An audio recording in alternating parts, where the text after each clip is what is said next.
કિસુ હા મમ્મી. આ વખતે જો મામીનો ફોન આવશે હમણાં 1-2 દિવસમાં આવશે જ તે રક્ષાબંધને છે ને જમવાનું કહેવા. હા તો એમનો ફોન આવે ને તો પહેલા ના પાડવાની. કેમ ના પાડવાની? નથી જવાનું આ વખતે આપણે? અલી જવાનું છે પણ છે ને પહેલા ખાલી 1-2 વાર ના પાડવાની કે નહીં આવી મામી, ના હોય એવું કહેવાનું. કેમ? પછી 1-2 વાર ફોર્સ કરે ને પછી હા પાડવાની. એવું સારું ના લાગે કે આ તરત હા પાડ દે. હારું. લે મામીનો જ ફોન આવ્યો. વાત કર ને. હા મામી, જય ખોડિયાર. એ જય ખોડિયાર કિસુ.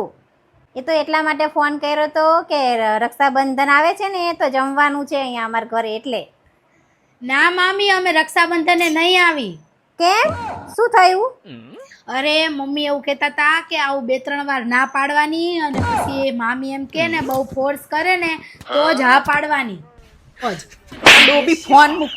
એ હા હું પછી કરું.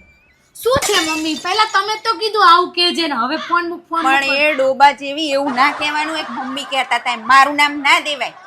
એક તો પહેલા તમે જ કહો યાર મમ્મી કે આવું કહેવાનું પછી તમે જ એવું કહો કે આવું નતું કહેવાનું શું હતું?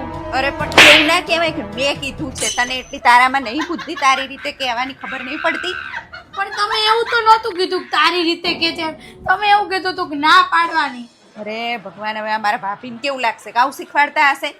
એ તો સાચું હોય એ લાગે. હવે તને કઈ કહેવાનું તો એવા નાટક જ ન કરાય આપણે. અક્કલ ના પાડવાની ને હા પાડવાની. જવું હોય તો જવાનું, ન જવું હોય તો નહીં જવાનું.